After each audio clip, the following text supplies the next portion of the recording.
Hi guys, मैं हूं प्रवीण और एक बार फिर से वेलकम करता हूं आपके अपने चैनल एग्जाम मैथ्स पर। तो कैसे हैं आप सभी? आई होप आप सभी अच्छे होंगे और फैंटास्टिक तो आप हमेशा ही रहते हैं। तो फिर चलिए जल्दी से कॉपी पेन उठा लीजिए और हेडिंग लगा लीजिए, relation between HCF and LCM. आज हम बात करने वाले हैं आपसे एचसीएफ और एलसीएम के बारे में, जो इनके बीच का जो खास रिलेशन है उसके बारे में। हाँ, अरे इनके बीच में खास रिलेशन होता है, जैसे टॉम के बिना जेरी अधूरा और जेरी को रोको करता है पूरा। अरे ये तो शायरी बन गई है ना। तो जैसे मैं आपको छोटी छोटी बातों से मैं शुरुआत कर रहा हूं भाई। मैं सबसे पहले एक छोटा सा एग्जांपल ले रहा हूं, जैसे 8 और 12। मैं 8 और 12 का एग्जांपल इसलिए लेता हूं क्योंकि ये बड़ा बेसिक है, छोटे से छोटे बच्चे को भी ये बात समझ आ जाती है, जो कि बिल्कुल बेसिक है। और आप जानते हैं मैं बेसिक जरूर बताता हूं, यही मेरा स्टाइल है भाई, ठीक है। तो जैसे 8 और 12 के बारे में बात करते हैं। यदि मैं आपसे कहता हूं जी एचसीएफ क्या होगा, तो आपका जवाब होगा 8 और 12 का एचसीएफ सर 4 हो जाएगा। फिर आगे चलता हूं थोड़ा, फिर मैंने आपसे कहा सर एलसीएम क्या होगा, तो 12 और 8 का एलसीएम हो जाएगा फिर 24। 12 और 8 का एलसीएम कितना? 24। फिर मैंने आपसे कहा कि दोनों को ना मल्टीप्लाई कर दो सर, एचसीएफ गुना एलसीएम। तो आप कहोगे 24 गुना में 4 96 होते हैं सर, 96 आ जाएगा यदि आप एचसीएफ गुना में एलसीएम करना चाहो तो। फिर मैंने आपसे ही कहा कि भाई दोनों संख्याओं को भी गुना कर दो, तो 12 गुना 8 कितने होते हैं? 96। और आप देख पा रहे हो 96 ही क्या था? एचसीएफ गुना एलसीएम था। और ये जो 96 है ये क्या है भाई? ये है जी product of numbers. Product of number मतलब संख्याओं की गुना। तो यहां से एक बात ना बिल्कुल आपको जी क्लियर हो जानी चाहिए, वो ये है कि प्रोडक्ट ऑफ नंबर की product of number is equal to क्या होता है? उनका एचसीएफ गुना में उनका एलसीएम। ये एक खास रिलेशन है भाई साहब एचसीएफ और एलसीएम के बारे में, ये आपको याद होना चाहिए, ये आपको याद होना चाहिए। तो मैं छोटे छोटे सवालों से शुरुआत करता हूं और उसके बाद हम फिर कुछ अच्छे सवाल भी लेंगे। तो आगे बढ़े, इसको हटाते हैं। तो एक सवाल तो इस पर इतना सा ही बन जाता है, जैसे the product of two number, the product of two number, two number is 20736, 20,736 उनकी गुना है। And their HCF is 54। यदि उनका एचसीएफ 54 है, find their LCM, find their LCM. तो उनका एलसीएम बताओ, उनका एलसीएम क्या होगा? आपके ऑप्शन इतने से थे, आपने देखा भी होगा सवाल 685। फिर दूसरा ऑप्शन है जी 648, थर्ड ऑप्शन है 384 और 468। ये चार ऑप्शन आपके सामने एग्जाम में एक बार आ चुके हैं। ये इतना सा सवाल भी आपसे एक बार पूछा जा चुका है, एसएससी ने पूछा है भाई, ठीक है। तो देखिए मैंने अभी आपको ये बात बताई है कि product of numbers is equal to उनका एचसीएफ गुना में क्या होता है? उनका एलसीएम होता है। अब हम जानते हैं दोनों अंकों की गुना कितनी है? 20,736 है। एचसीएफ कितना दे रखा है? 54।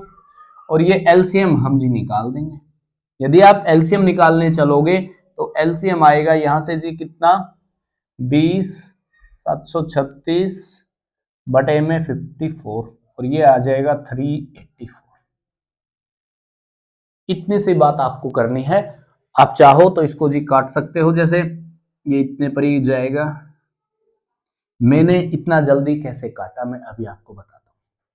मैंने इतना जल्दी इसको जी कैसे काटा मैं अभी आपको बता रहा हूं, ठीक है। ये इसका बेसिक है भाई, ये इस क्वेश्चन का बेसिक है। और आप जानते हैं जी मैं बेसिक जरूर बताता हूं, यही मेरा स्टाइल है, यही मेरा स्टाइल है भाई, ठीक है। ये तो इसका बेसिक हुआ, जान पाएंगे। तो आगे बढ़ते हैं, मैं आपको बताता हूं ये बात अभी। आप जानते होंगे यूनिट डिजिट के बारे में। यूनिट डिजिट, यदि आपने मेरी वीडियो यूनिट डिजिट या इकाई के अंक वाली वीडियो नहीं देखे तो उसको देख लेना। आप एक बात बताइए, दो संख्याओं की गुना के लास्ट में 6 है, इसका मतलब एक संख्या के लास्ट में 2 होगा तो दूसरी के लास्ट में जी 3 होगा तो 6 बनेगा। एक संख्या के लास्ट में 1 होगा तो दूसरी के लास्ट में फिर 6 होगा तो 6 बनेगा। एक संख्या के लास्ट में यदि 4 है तो दूसरी के लास्ट में भी फिर 4 ही होगा तो ही लास्ट में 6 बनेगा। लास्ट में 6 बनेगा। या ऐसा हो सकता है जी, एक संख्या के लास्ट में 6 है ना तो दूसरी संख्या के लास्ट में भी 6 हो तो ही लास्ट में 6 बनेगा। आप एक बात बताइए, पहली संख्या के लास्ट में 4 है तो दूसरी संख्या के लास्ट में भी क्या होना चाहिए, फिर 4 ही होना चाहिए। आप देखोगे कि एक ही ऑप्शन लास्ट के 4 में है, एक ही ऑप्शन है जिसके लास्ट में क्या है, 4 है, और यही अपना क्या हो जाएगा भाई साहब, उत्तर हो जाएगा। तो ऐसे करते हैं सवालों को, ठीक है। तो आगे बढ़े, तो आगे बढ़ते हैं, लेते हैं एक छोटा सा सवाल और। अब मैं थोड़े से हार्ड सवालों की ओर मैं चल रहा हूं भाई, अब मैं थोड़े से हार्ड सवालों की ओर चल रहा हूं। द एलसीएम, नहीं उससे पहले एक छोटा सा सवाल हम और भी ले रहे हैं। LCM of two numbers is 44 times of their HCF। उनके HCF का 44 टाइम्स है क्या, LCM। Sum of HCF and LCM, sum of HCF and LCM is 1125। 1125 क्या है उनका, सम है HCF जमा LCM है। और उसने पूछा है एक नंबर 25 है, if a number is 25 then find second number. Second number क्या होगा, और आपके ऑप्शन है 800, 900, 975, नहीं सॉरी 1100, नहीं इतने ही है ना, नहीं है भाई। ये भी सवाल आपसे एक बार पूछा जा चुका है एग्जाम में, ठीक है, इतना सा सवाल भी आपसे एक बार पूछा जा चुका सवाल। तो जरा देखते हैं यार, सबसे पहले तो क्या बोला उसने, उसने बोला है कि HCF का 44 गुना क्या है, LCM है। इसका मतलब ये है कि यदि HCF यदि 1 है ना तो LCM क्या है फिर 44 है भाई, 44। HCF यदि 1 है तो LCM कितना है, 44 है। फिर उसने कहा है कि HCF जमा LCM 1125 है। इसका मतलब ये है, इनको जोड़ेंगे तो कितनी, 45। सवाल में 45 की वैल्यू कितनी दे रखी है जी, 1125। सवाल में 45 की वैल्यू ही 1125 है। यदि 45 की वैल्यू 1125 है तो एक की वैल्यू कितनी होगी, 45 दूनी 90, 45 पंजे 225, मतलब एक की वैल्यू 25 होगी। और आप जानते हैं एक तो क्या है, HCF है, तो HCF की वैल्यू ही कितनी हो गई है फिर 25। और LCM तो इसका भी 44 गुना है, मतलब LCM कितना, 25 गुना 44। तो फिर से वही वो रिलेशन बताता हूं, जैसे पहली संख्या गुना में दूसरी संख्या है तो वो क्या होती है, उनका HCF कितना है 25, LCM कितना है 25 गुना में 44। तो एक 25 से 25 को हम उड़ा देंगे तो सेकंड संख्या क्या निकल के आएगी, तो जी 25 गुना 44 कितना होता है, 25 चौके 100, 2 जीरो चिपका दो, बात खत्म हो जाएगी, सेकंड नंबर 1100 आ जाएगा। इतना सा सवाल भी आपसे एक बार एसएससी ने पूछा है, इतना सा सवाल भी आपसे एक बार एसएससी ने पूछा भाई, तो जान पाएंगे। तो हम आगे बढ़ते हैं, लेते हैं एक और छोटा सा सवाल, इसको मिटा दें, चलिए तो इसको हम मिटा रहे हैं भाई, ठीक है, इसको हम मिटा रहे हैं जी। और एक और छोटा सा खूबसूरत सा सवाल आपकी झोली में डाल रहे हैं, वो इतना सा है, the HCF and product, the HCF and product of two number, product of two numbers is 15 and 6300। 15 और कितना है जी, 6300 है। HCF 15 है तो दोनों की गुना कितनी है जी, 6300 है। The number of possible pairs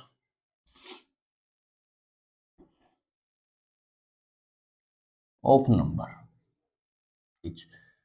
आपके उत्तर थे 1 2 3 4। इसके जैसा ही सवाल मैंने आपको HCF में भी बताया है, ठीक है, इसके जैसा ही सवाल मैंने आपको HCF में भी बताया। जैसे वो कह रहा है कि HCF यदि 15 है, तो आप एक बात बताइए, इस पहली लाइन से मैं क्या जान पा रहा हूं कि HCF तो जी 15 है, गुना में LCM हो जाएगा तो ये कितना हो जाएगा, 6300 हो जाएगा। तो यहां से LCM की वैल्यू कितनी आ जाएगी, इस 6300 को मैं इस 15 से भाग लगाता हूं, 15 चौके 60, 15 दूनी 30, 420। इसका मतलब ये है कि LCM जो होगा ना वो 420 है। हमने LCM की वैल्यू निकाल ली है 420, 420। अभी आप इस बात को जानें कि जैसे मैंने 8 12 का एग्जांपल लिया था, 8 क्या होता है, 4 गुना 2, और ये 12 क्या होता है, 4 गुना 3।